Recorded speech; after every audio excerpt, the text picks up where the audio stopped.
This world has too much darkness. It feels overwhelming.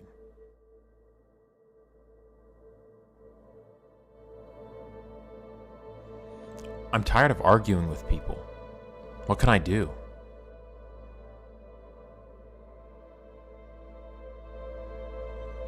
It's getting harder to live out your values. I feel like an outsider, an exile.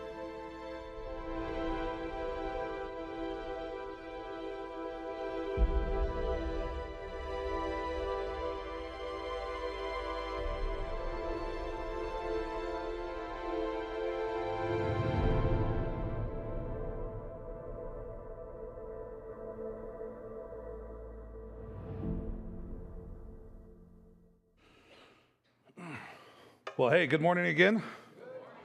I want to warn you is that today I planned this much before the incidents that transpired this week, and so as I wrote this, just want to let you know is that don't associate the two things together at all whatsoever. Just don't know that this is not based upon anything like that. So. I'm going to put a picture up on the screen, and that picture is going to be something that's a little controversial, but it's kind of needed for the rest of my sermon. So let me put that picture up. Almost everybody recognizes one of these people on the screen. Yeah, but the person on the left, his name is Baldur von Schirach. Schirach. I pronounce everything incorrect, so that's probably incorrect as well. As a young man, this gentleman here, he was the ideal German youth. He, wowed by the charisma and leadership of Hitler, he signs up to serve in the Nazi Party at just 18 years old. And within 8 years, he is the head architect of what they call Hitler Youth. It's essentially a social experiment of indoctrinating a younger generation into the ideology of the Nazi Party. And he's so successful in his efforts that he's promoted to state secretary and he's personal counselor for Adolf Hitler. One of the things in a famous interview, 8 years before World War II, or before the World War, he says, here's what he says in July 29th, 1936. He says, "One cannot be a good German and at the same time deny God." The Nazis believed in the pinnacle of human history, that the pinnacle of human history is German, by the way. But an arousal of faith in the internal German is at the same time an arousal of faith in the eternal God. If we act as true Germans, we are to act according to the law of God. Whoever serves Adolf Hitler, the Führer, serves Germany, and whoever serves Germany serves God. Did you catch that, though? As you were listening, did you catch the statement that was in here? Whoever serves our leader, or whoever serves our country, and whoever serves our country serves our God. And see, within 10 years, these words, millions upon millions of men and women and children are killed. The scale of the loss of life is hard to just wrap our minds around, and even almost a century later. We cringe because we know that something horrific happened. It happens when one nation's values, the culture, the ideology, are elevated to the heavens and are stamped with the authority of the gods. And this became the worldview of themselves, their place in the world.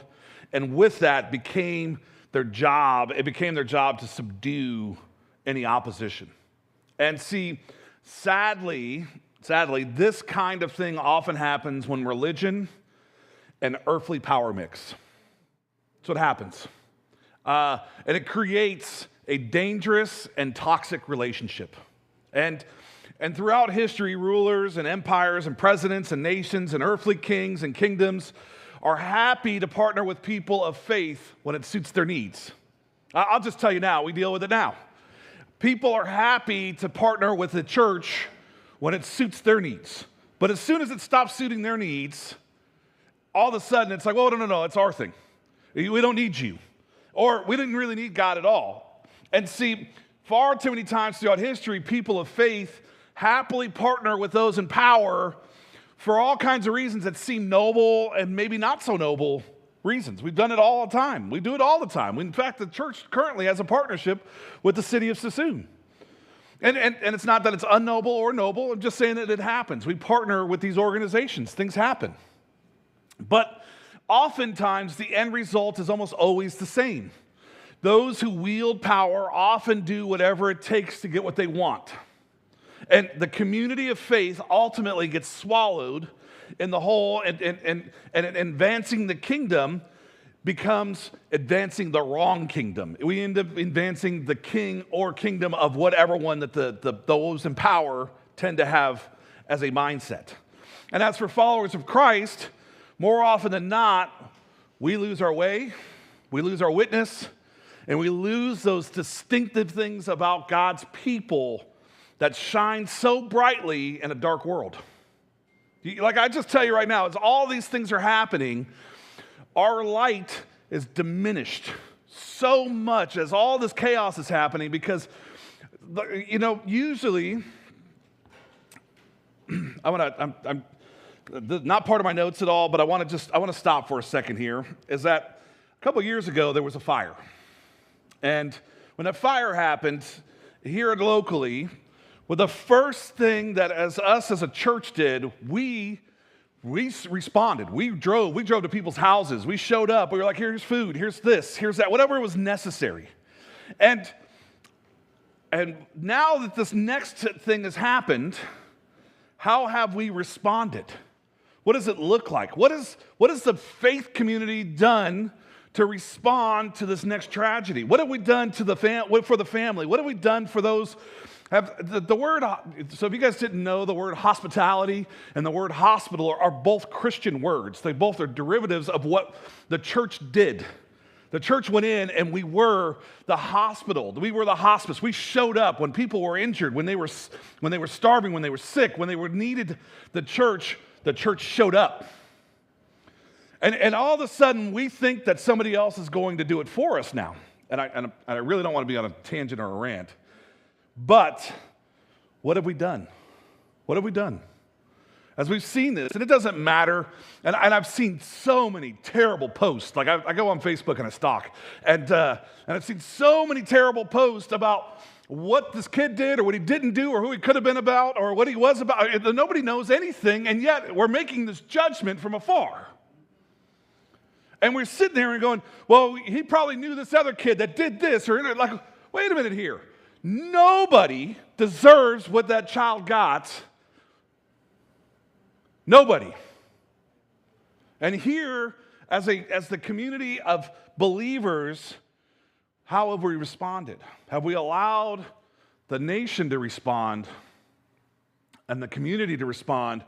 But what has the body of believers, those that are followers of Christ, done? What have we done? What have you seen happen? And it's not. I want to be very clear is that it's not just the Edge. It's all churches. It's all these faith believing communities. It's just been very. It's bad. That's all. See, when we place our trust in these earthly kings, earthly power, we lose far more than we gain. We really do. If you're following along, as God's people, we are called to place our trust in an altogether different kind of king and an different kind of power, and kingdom power. What would happen if we resisted calls to submission and power? What would happen if we said, hey, we're going to resist these calls and we're going to do what God has asked us to do?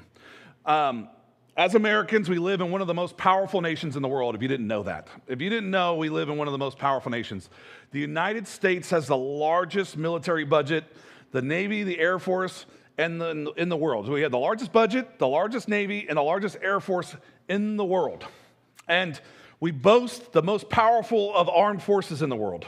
In 2023, the U.S. military spent $913 billion in the military. We outspent the next two closest nations. The next two closest nations were China at $296 billion and Russia at $109 billion. By the way, if you combine the two of them, we still outspent them. And so when it comes to influencing the direction of international policy, global movement, the international partnerships, the initiatives, the United States wields a disproportionate amount of power compared to other nations. We do. And our nation is powerful, and we live in this context where earthly power is all around us. And with that comes a lot of pressure to abuse it and temptation to abuse people of faith. And with the temptation to lever that power, to partner with that power, or to simply fall in line with those in power, the desire overwhelms us. That desire just overwhelms us. And see, here's the thing. Just think about it. Who's constantly asking for your support, your voice, your vote? Just think about who it is. Who's asking for those things? Who's asking for your support? Who's asking for your dollars? Who's asking you to talk on their behalf? Who's asking for your vote? And how well are you standing up against those things going, well, I don't believe in that, or I don't believe in this, or this is not the direction I go. See, this is the same temptation that was facing the main characters of our story today. They're going to have to answer that same question that we all do. They just had to do it on a whole different scale than we do. Where do we place our trust? Do we place it in earthly kings or in heavenly kings? And in all the other kind of king? What are we doing here? So let's look at it before. Let's look at Daniel chapter 3. And it's long, by the way. It's one long continuous narrative. So if you didn't know that, when you open up, it just writes. While it's straightforward in its story and its emphasis, it does include some repetition, and you can quickly move through it if you're looking to save time, by the way. You can just open it up and be like, wow, that just repeats itself a lot. But in Daniel 3, we find a notable shift in the king's attitude towards the God of Daniel. That's what we see. King Nebuchadnezzar goes from honoring the God of Daniel to throwing Daniel's friends into a burning furnace and just seemingly overnight. It's just like, just things changed. I'm going to do some things differently now. And while we don't know what transpires in the meantime, there's probably a gap of a few years in the last episode. Like as we read these things sometimes, we open them up and we think that it happens very fast. Like we think that, it's just one day he's the king's favorite, and the very next day he's being thrown into a furnace. And it's not that long, or it's not that short. In fact, most people, scholars guess that it's about 20 years following the promotion of Daniel and his friends, roughly about the same time that Jerusalem is destroyed, is when they say about this happens. It doesn't happen overnight. It happens over a period of about 20 years. And so things for Daniel and his friends start getting drastically different, and things start changing. So here's what it says. We're going to open up Daniel 3:1. King Nebuchadnezzar made an image of gold, 60 cubits high and 6 cubits wide, and set it up on the plain of Dura in the province of Babylon. And so 60 cubits is roughly 90 feet, by the way. This is the kind of statue. This kind of statue is not uncommon in ancient world. Like you would go back there and it's not uncommon to see a 90-foot statue. Now this one happens to be made out of solid gold. And there's numerous examples of other powerful nations doing the same thing that are easy to find. Those in and around Babylon would know this. They would go, this is that kind of king, is what they would think. As they saw it, they would be like, this is what it's supposed to be. And this king, who, unlike other contemporaries, equates devotion to the empire to devotion of the gods. That's what he thinks. He's all, if you're devoted to the empire, you're devoted to the God as well. You're devoted to the gods, and you're also devoted to the king. And then Daniel goes on. Verse 2, and it says he summoned the satraps, the prefects, the governors, the advisors, treasurers, judges, magistrates, and all other providential officials to come to the dedication of the image he had set up.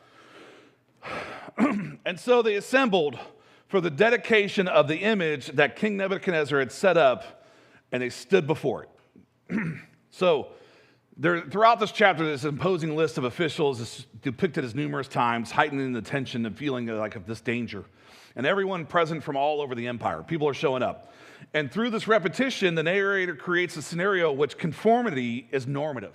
That's what he's doing here. He's making it to where, as you see this, it's just normal. This is normal behavior. People, this conformity, and also he's making it to where you think that disobedience is unthinkable.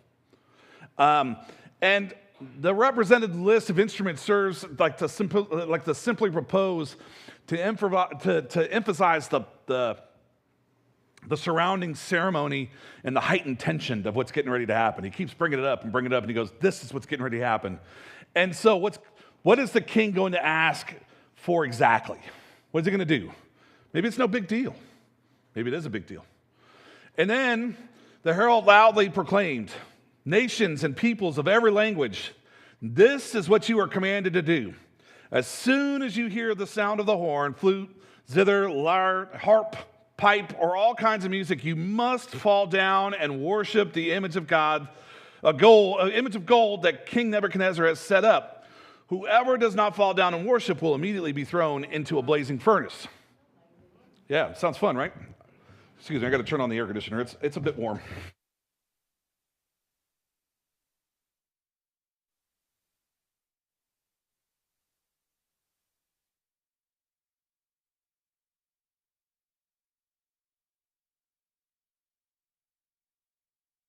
There's one over there by the kitchen. There's one in the back of the room. It is toasty.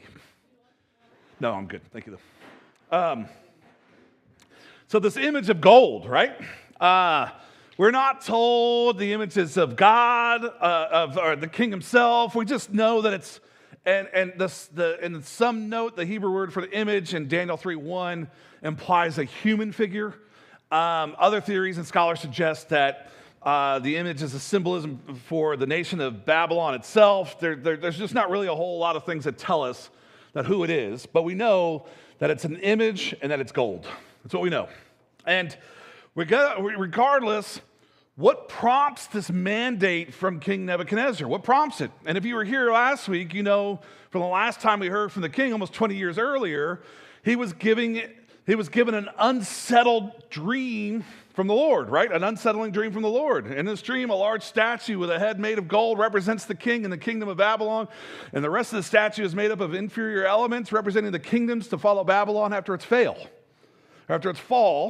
And perhaps inspired or haunted by this dream in the decades to follow, Nebuchadnezzar constructs a gold-plated statue. And he's trying to change his stars, right? He's trying to change the future. Or maybe he's centralizing the power of his empire while he still has time. But there's just not a lot of what draws into this. But the question comes into is, what kind of king is Nebuchadnezzar? He's the king who uses all of the power at his disposal to demand worship, to demand loyalty and commitment. Do we kind of see something that's similar today?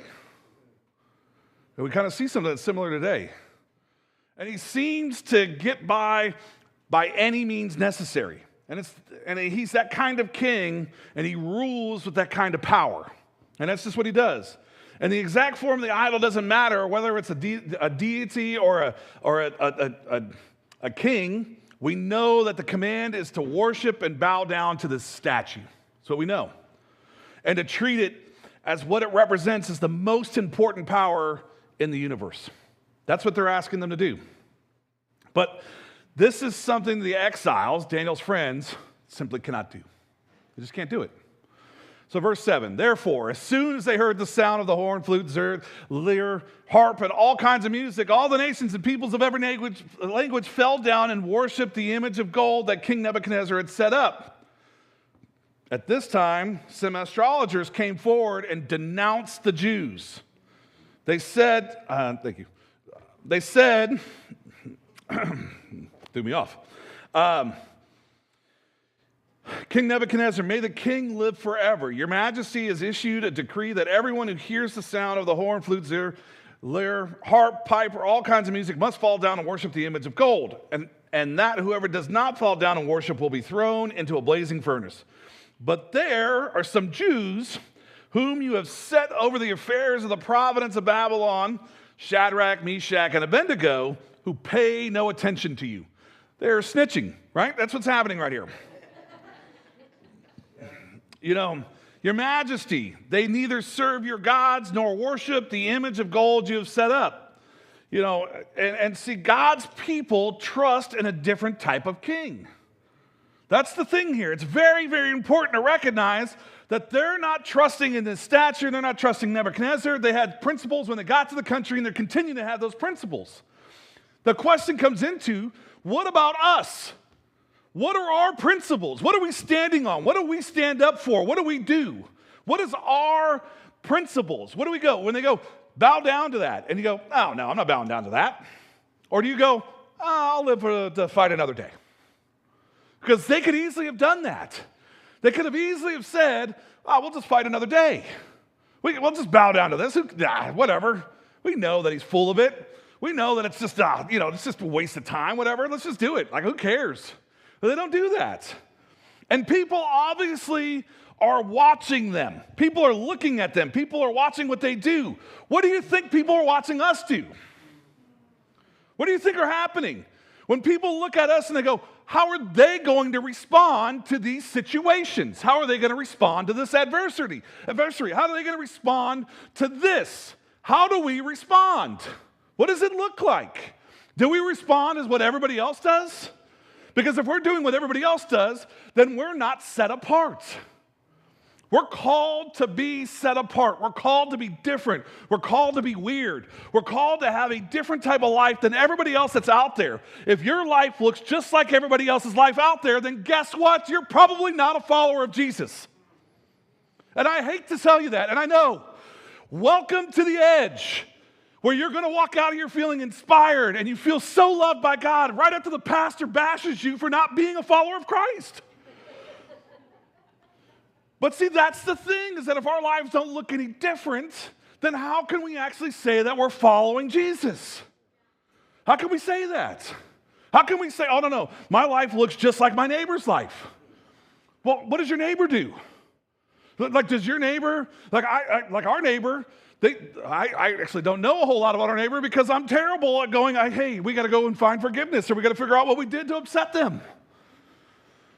But what is it that we do? How is it that we interact? Do they go to church? What type of church do they go to? Are we even trying to reach them for Jesus? Do they look at us and they go, there go those Wurzes. Man, they are just hypocrites. But I don't know. I'm not privy to those conversations. All I know is that the love of Jesus doesn't seem to flow off of us towards them. I know that. And I'm just being completely honest here. Because we go out to our house, we get in our cars, we leave. When they're out in their driveway doing whatever they're doing, it's not like we try and make small talk. We don't even try to love on them. We don't try and conversate with them. We just get in our car and bounce. So like, I don't want to talk to you, and you don't want to talk to me. I'm out of here. How is that acting any different than anybody else would do? By the way, I'm just telling you how much, like if you thought I was on a podium and I'm perfect, I'm just telling you how much you should knock me off that podium and let me just be on the ground with you, because I am no better.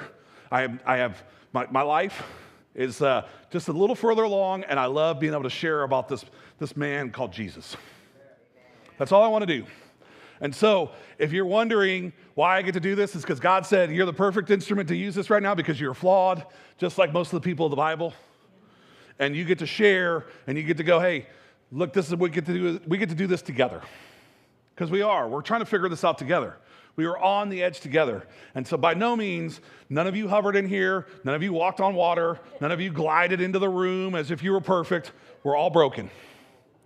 And should just know that all of us being broken means that we're in this together to help edify and grow one another, to help one another be able to stand up to the kings and kingdoms, whether they are actual kings or whether they are false kings or people that just declare themselves kings, to be able to stand up and say, I will not bow down and worship that, and I will continue to show the love of Jesus. I will continue to love those around me. I don't care what you do to me, because I will continue to share the hope and the forgiveness and the grace of Jesus over and over again, even after you attack me and slander me. Amen. That's what we're supposed to be doing. How many of us are doing that well? How many of us are doing that at all? How many of us are going, I want to share the gospel, no matter the circumstances. I want to be able to share, and this is what I believe, this is what I stand on, this is who I am. How many of us are sharing that to where we go, hey, we got to watch out for that one? By the way, I'm pointing in this direction because my wife happens to be sitting there. But because here's the thing is that people were watching them. They continued to look at them, and they were looking like, how do we catch them up? What do we have to do? We can't get, well, they're not going to do anything wrong this way. Maybe we can catch them doing this. See, here's the thing. Do people look at you and they go, I'm going to catch you up doing something because you're just too perfect? And you don't have to be perfect. You just have to be set apart. You just have to be doing things differently.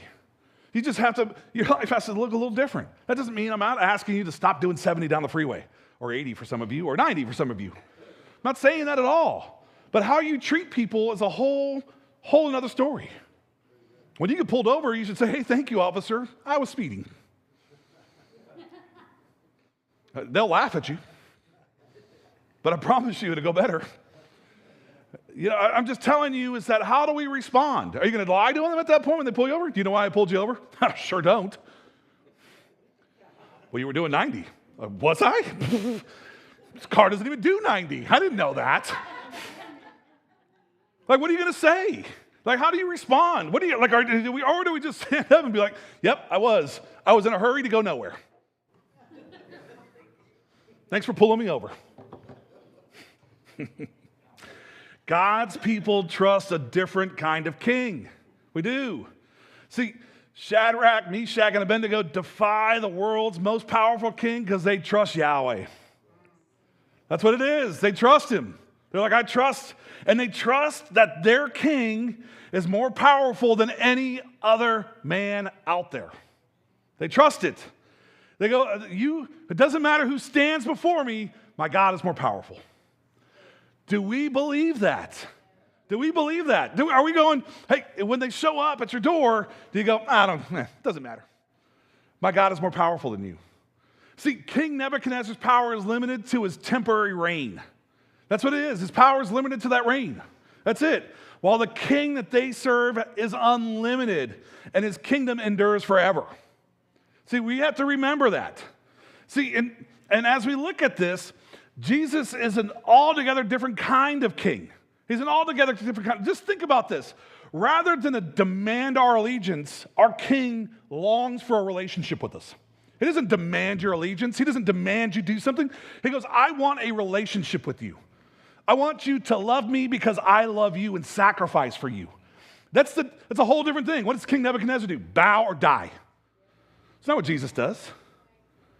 And rather than kill his enemies, our king prays for them and willingly lays down his life for them. That is our king. That is what it looks like. And he set the perfect example for us to do the same things. In fact, he tells us, no greater sacrifice than a man is for his friend. That's what it is. There's nothing other that we can do. How much more can we sacrifice? How much more can we give? He said, and that's how you treat your spouse as well. He said, treat your spouse as Christ loved the church. Christ died for the church. What do you think? What do you think that means for your spouse? What do you think that looks like?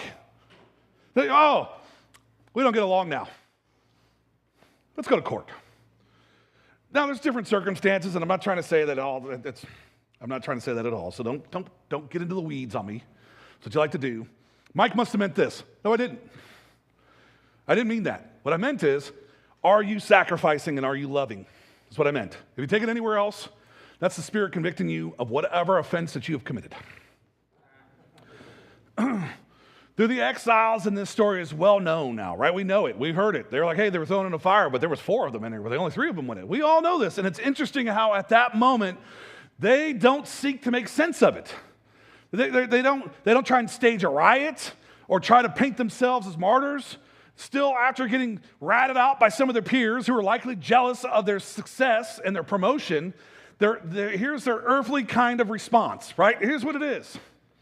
Furious with rage, Nebuchadnezzar summons Shadrach, Meshach, and Abednego. So these men were brought before the king, and Nebuchadnezzar says to them, is it true? Is it true, Shadrach, Meshach, and Abednego, that you do not serve my gods or worship the image of gold that I have set up? And now when they hear the sound of the horn, the flute, the zither, the lyre, the harp, the pipe, and all kinds of music, if you are ready to fall down and worship before the image I made, very good. But if you do not worship it, you will be thrown immediately into a blazing furnace. He even gives them another chance. And what do they respond with? Then what God will be able to rescue from my hand? And Shadrach, Meshach, and Abednego replied to him, King Nebuchadnezzar, we do not need to defend ourselves before you in this matter. We don't need to say anything. We don't need to defend ourselves. If we are thrown into a blazing furnace, the God we serve is able to deliver us from it, and he will deliver us from your majesty's hands. Now, if you stopped right there, you can read this and go, well, even if he doesn't deliver us from this, he still delivered us from your hands. He still took us out of this situation. We're still out of it. We still don't have to do what you asked us to do. And here's what happens next. But even if he does not, we want you to know, Your Majesty, that we will not serve your gods or worship the image of gold you have set up. They stand up. They go, we're not going to do that. We're not going to do it. But even if he doesn't do anything, we're still not going to do it. We're not going to bow down. See, in which kind of power will you place your trust? Where do you place your trust at? See, and for these three exiles, their lives hang in the balance. They know the stakes. They know it.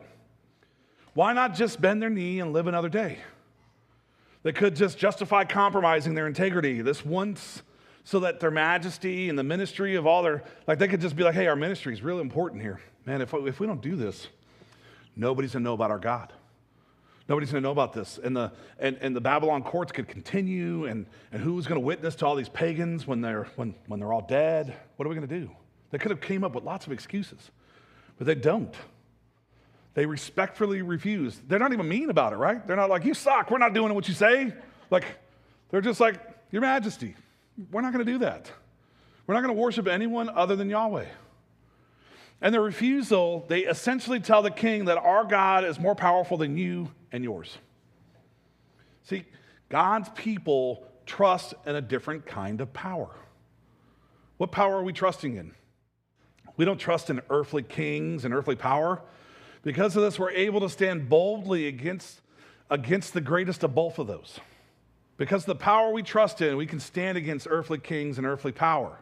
Their trust is in a different kind of king, a different kind of power. And see, Jesus, when he's questioned about who he is and the nature of his kingdom, he answers, my kingdom is not of this world. That's what he says. My kingdom is not of this world. John 18:36. My kingdom's not of this world. The difference between the kingdom of God and the kingdoms of the world are measured by the kind of power they trust. The kingdoms of this world place their trust in whatever conceived power they can exercise to make things happen. We can think of this kind of power as the power of the sword. In contrast, I'm reading somebody else's statement, by the way. The kingdom of God refused to conceive power over people, choosing instead to rely exclusively on whatever power it can exercise to serve others. This is the difference between power over versus power under. This is the transformational power of a humble, self-sacrificial, Christ-like love, exercising power under others is about impacting the lives by serving them, sacrificing for them, and even being sacrificed by them while refusing to retaliate as Jesus did. We can think of this kind of power as the power of the cross, as the cross is the ultimate manifestation of the character and the power of God. That's by Boyd in 2007. See, God's people choose to trust in the power of the cross over the power of the sword every time. That's the thing. We don't do this because it's practical, but because it's true. We don't do it because it's the most practical thing, because sometimes practical thing is to defend yourself. But because of the nature of our King, the thing that we should do is to choose the cross. See, this is the way of our King and his kingdom. That's what it is. And see, this is how God's people are able to stand firm in the face of overwhelming odds. When the odds just seem completely against us, they know that the kingdom of God does not come by force. We know that. We know that it's a gift. And God's people love and serve counterintuitive and in self-sacrificial ways. That's what we do. As God's people, that's how we serve. And the way of the kingdom always looks like the cross. And the cross almost always looks like defeat to the kingdoms of this world. It just does. See, God's people are people of the way, not people of the ends. We're people of the way. And see, we have to remember that, is that we have to remember that we are following Jesus. Not the same, like we don't look out here, and that's why I tell you guys often, please stop looking at what everybody else has out here, because that is the way of the world. Look for the way of Jesus. Look for the way of the cross. Look for the way of, just look for the way. It's too often that we're so caught up in going, I have to have this, or I have to have these things, or I have to have that, and we end up doing things that we're trying to fill in the holes that we've created in our life. Like we feel whatever it is, and we're like, I'll do this in order to fill in this emptiness that I feel. I'll do these different things. And our lives end up looking more and more like what's out there rather than more and more like Jesus. We're filling ourselves with these things that are out there, and we're going, that's what I need. I need more of this. And oftentimes it's more possessions and more money. That's what it is often. Sometimes it's more power, sometimes it's more followers, sometimes it's more affirmation, sometimes it's more whatever. But oftentimes, and for the most times, it's more possessions and more money, because we think that those things are going to bring us happiness. Like it was played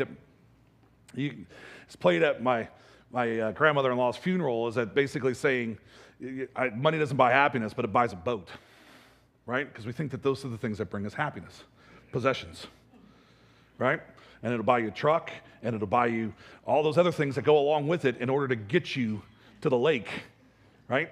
And you're like, wait a minute, are those things actually bringing you happiness? Because I was always told that the boat owners, their happiest day, their two happiest days are the day that they bought the boat and the day that they sold it. Like those are they bought it one day, and then the day that they sold it, they're like, wow, I'm so grateful to be gone of that thing. Man, it is, I don't know what I was thinking.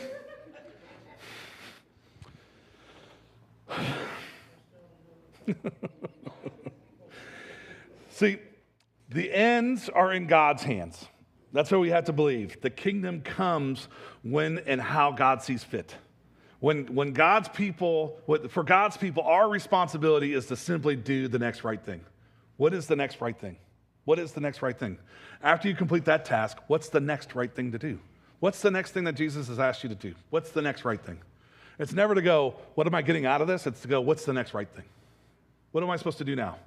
And see, this is what allows us to confidently stand before this king and this kingdom and this nation that's demanding their worship and say, we cannot and will not do that.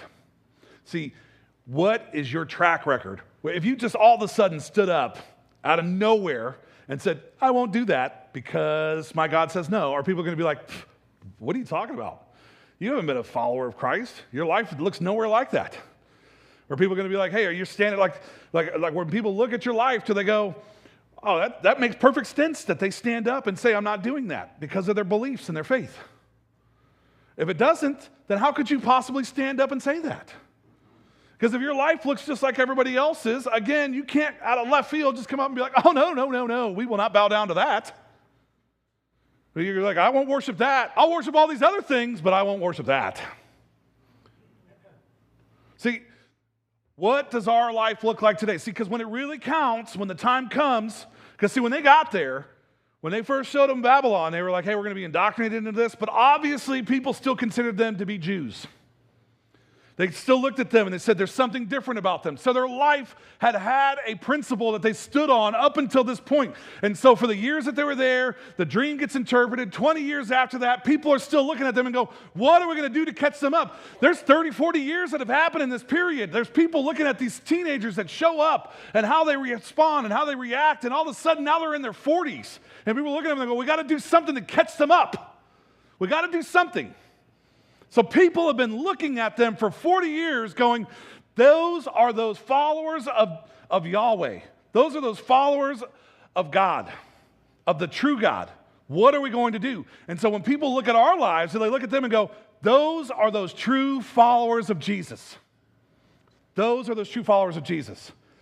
See, because then when you stand up, people go, that makes sense. Because when we stand up outside of that, it doesn't make sense. We stand up on weird principles. All of a sudden, we're Karens for Jesus. I'm sorry if your name is Karen. I'm just using that as a... But that's what it is. You've turned yourself into, you're like, I'm going to stand up because it's somebody else's offense. It's not your offense, it's somebody else's. You're taking offense for somebody else. You're taking offense for the true Christian that's out there, the true follower. I'm not saying true Christians, I'm just saying the true follower. I mean, all of you, again, I should stop and just clarify. All of you are perfect. You're here. So you're in the right place.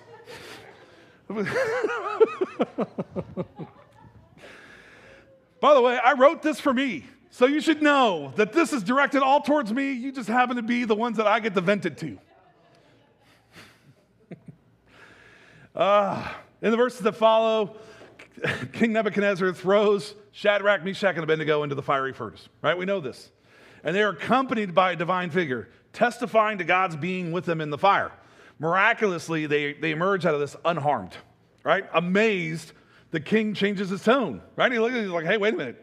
I got to start praising their God again because he's way more powerful than I am, than this tower that I've erected, everything. And he decrees the worship of Yahweh and promotes it, these three exiles, to even greater influence in Babylon. They get greater influence. By standing up, people look at them and they go, your king is obviously more powerful than my king, and now I will stand up. And you get more powerful. You get more power over this and more power over this kingdom because of your relationship with that kingdom. It's a massive thing. And I think so often we just read this and we overlook it and we go, oh, there was another one in the fire with them and he saved him. No, you're missing the point here. How much did their life change because of their faithfulness? Not only are they saved, they get promoted. That the king looks at it and the king all of a sudden goes, well, now I've got to worship this Yahweh. The life of those around them. Can you imagine all the people that were standing there as they watched this and they're like, I don't know who their king is or who their God is, but I'm following that because that just saved me from the same fate that they had. Like the thing that would change. See, how we respond in certain situations, people look at and they go, I will follow that Jesus because of you. Because how you respond, how you interact in a situation, how your life looks under the pressure of this constant, whatever this promotion is that we're trying to keep up with, whatever they're going, hey, we got to do this or we got to do that. As we continue to respond in the positive and we continue to show that we are faithful followers of Jesus, people will look at that and they go, I don't know how they deal with the chaos. I don't know how they deal and how they stay peaceful during this. I don't know how they continue to have joy. I don't know how they continue to have happiness, but I want that. I want that. And see, that's the thing. That's the thing. How we respond will bring more people into the kingdom. And our goal is to bring people into the kingdom. We want more people to be introduced to Jesus. We want more people to be in heaven. We want heaven to be as crowded as possible. We want God to go, I got to do something about this. There's too many people here. We got to do something. We got to make it bigger. What are we going to do? But that's how we have to be. That's got to be our mission. Our mission has to be that. See, and God's work in Babylon continues to go forward. God's work in the United States continues to go forward. God's power and God's work here in Sassoon, in Fairfield, and in this community continues to go forward based upon how we respond in situations. How are we responding? What are we doing? See, as God's people, we are called to place our trust in an altogether different kind of king and an altogether different kind of power. What are we placing our trust in? Too often we're placing our trust. I'll tell you what, how many of you leave this at home and you go back and get it? Oh, nobody wants to admit to that. We're like, oh no, that's not my God. But technology tends to be a lot of our God. Money, all those things, right? That's what happens. Like we're like, oh, I'm going to get lost without this. Really? You can't read a map? Like you need this to get wherever you're going. You can't open up the Thomas guide and be like, hey, what? Like A1? All right, I can figure out where the street is in there. In case you didn't know, that's how you read a map, by the way. You find the street and you look it up where it's at and it tells you. So for those of you that are under, say, 25, maybe 30, maybe 35 now, you read a map by actually opening it up and finding where the street is on it, and you go, okay, that's the block that it's at, and then you find it. Pretty simple. You don't need this device to go, I don't want to say it because it'll give me directions to someplace, but that's what happens. We're like, we got to tie, and then this, because if this told you to drive off the Golden Gate Bridge, some of you would be like, okay, this is what the directions said. Make a left here? Really? Okay. And that's what happens. We trust this blindly. Could you imagine if a programmer just said, I'm going to make it to where everybody ends up and especially at Apple, they just go, everybody's showing up to Menlo Park today. And everybody's directions went there. Like all of you are going to show up and buy some products. I mean, in Apple, I'll just tell you right now, Apple just gave a whole bunch of people the opportunity to be able to advertise on the Maps platform to direct people towards their locations. In case you didn't know that, that's coming. So if you're using that app, just change. All right, some steps. I'm running out of time. I've already gone over. It's nothing new, by the way. If you attended here, you just know. So 2 steps this week to place your trust in an altogether different kind of Jesus. Number 1, examine your allegiances. What are you allegiant to? What is it? Take time this week to honestly look at where you place your trust. Where do you place it? And are you more influenced by the values and pressures of this world, whether it's political, cultural, social, financial, than by the teachings of Jesus in the kingdom of God? Where are your allegiances? Where are they at? And just start looking at it. Reflect on your daily decisions, your social media interactions, your conversations. Do they reflect your primary allegiance to Jesus or something else? What are they reflecting? What does it show? And then another step to take is practicing courageous nonconformity. Look at one area of your life where you feel like you're pressured to conform to this world's expectations, even though it conflicts with your faith. It could be a social situation, could be a workplace expectation, could be even an internal struggle, something that you're dealing with. And powerfully and prayerfully and powerfully consider how you will stand firm in your faith in these areas. What are you going to do? How are you going to do it? Even if that means facing opposition or discomfort. See, because we're all going to do things and we're all going to look at it and go, well, I have to do something that's going to be different. I know that I'm not supposed to be doing this. I know that I'm not supposed to be doing these things. Like, what is our complacency that's looking at us and going, well, I just continue to still do this, even though I know that God would have me do something else? And what do we have to do and how do we have to change it?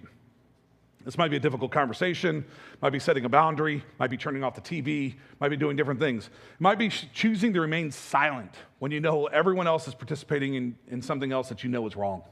You might just be like, you just sit silently on the sidelines and laugh at them. Really, it's funny usually. When you watch and you've given people the warning and you just go, I warned you, but I'm not going to say anything else. Like, I've had to learn this. If you guys don't know, I'm not allowed to say I told you so to my oldest daughter. Right? I'm just not allowed to say that. And because I've told her all the things that she was going to do wrong because she's just jumping into them. And I was like, don't do that. We did that. And that's going to work out badly. And then she does it anyway. And then I'm not allowed to say, I told you so. But I'm saying it here, so if she's watching today, yeah. But it gets her upset because she knows, right? It's like one of those things that she's like, I know that I'm not supposed to be doing that. I know that I made a mistake, or I know that. And see, here's the thing. It's like, how many times do we know that we told ourselves, I'm not supposed to do that. I shouldn't have done that. And we don't have anybody telling you, I told you so, right? We don't get that. People just watch us wither in our mistakes sometimes. Have fun, buddy. And so that's where we have to start thinking about going, how do we change and how do we do this and how do we resist these things and start stepping into things, right? I'm gonna go back to there's tragic stories from World War II, right? And there's also deeply inspirational stories from that time, as well as people that refuse to fall in line, who resist and illustrate what faith looks like in the face of evil. I'm going to share one more story about this, and then we'll finish up. There's a story about a French Anabaptist pastor in the town of, I can't even say it. Le Chevron. Something close to that. But during the Nazi invasion, he receives a letter from the Nazi party asking them to round up all the Jews in town and turn them over. That's what happens.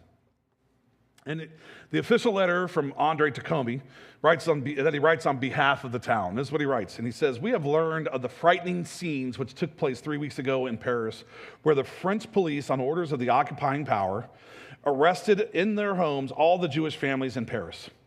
To the fathers that were torn from their families and sent to Germany, the children that were torn from their mothers, who underwent the same fate as their husbands, we feel obligated to tell you that there among us are a certain number of Jews, but we make no distinction between Jews and non-Jews.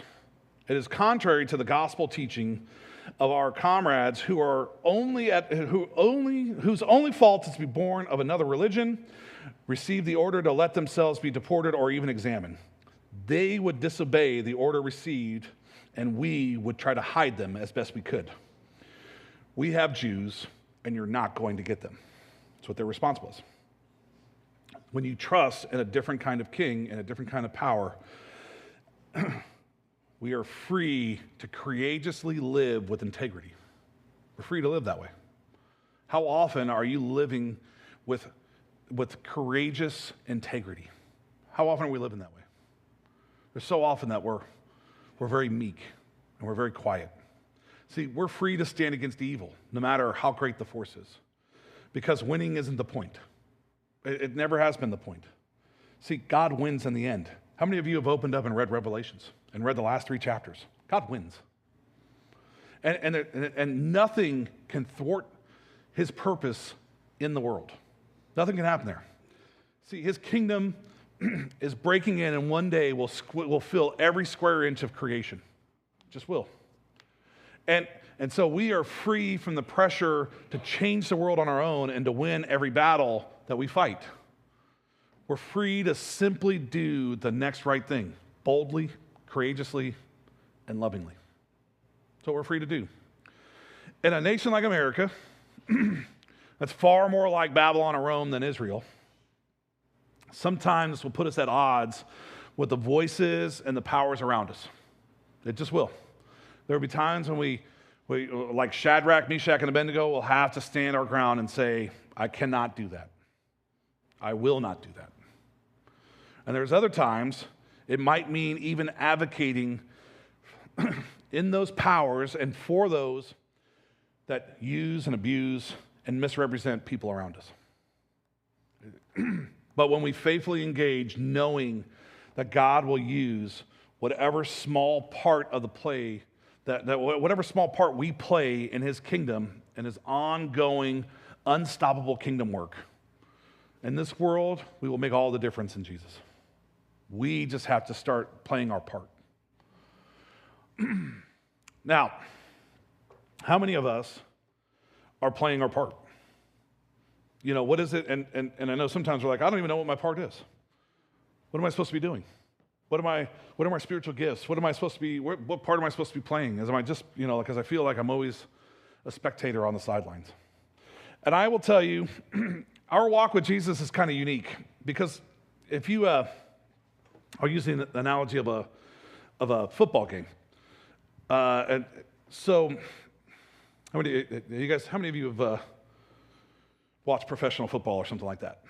Anybody in here? You watch an NFL game? I know most of you are like, almighty NFL. But here's the thing. There's different starts of fandom, right? We start sometimes by hearing about a team, and then all of a sudden we start watching them on TV.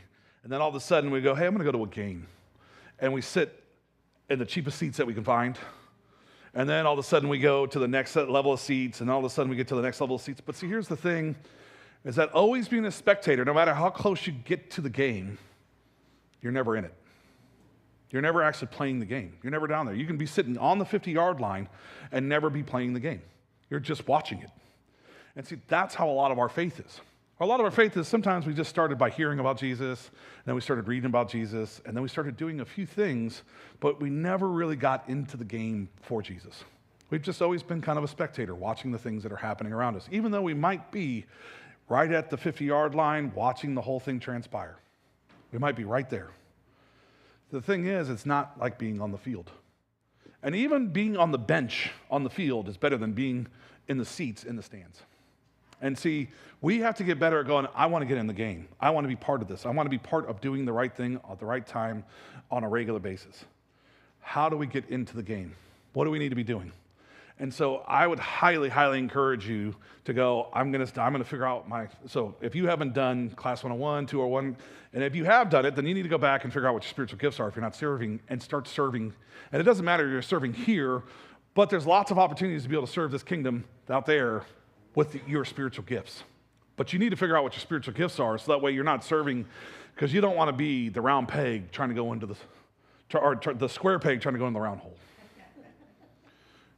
So you have to figure out, how am I going to make this happen, and what am I going to do?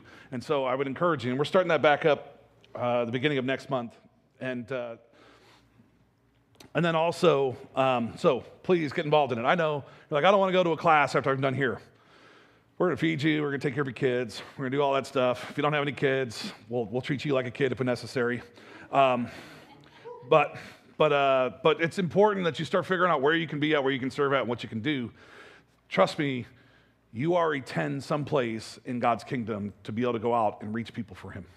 You just need to step into it, and you need to be willing to go, I will stand up, and I'm willing to be the person that's different, that looks different, that acts different, because conformity to what the world has got going is actually completely opposite of what Jesus wants for me. I'm going to close this in prayer because I've talked for too long. So let's close in prayer, and then we'll pick this up again next week. Father, thank you so much for the faith of those that have already come before us. The reason why we get to have this time, the reason why we get to worship together, the reason why we get to spend time here, even just having a conversation about how we're supposed to be serving you, it's because of the faithfulness of those that have come prior. Father, help us to continue that legacy. Help us to continue to be one that stands up for what is right and continuously to do the next right thing. Just to know that it might be difficult, it might look, people may call us names, people may say, why are you doing that? But we know that we're doing it for you, and it's the next right thing. Father, help us have courage. Help us have the strength to just continue to move in that direction, because so often we fall backwards because of what we hear from those in the background rather than what really matters. And you are what matters.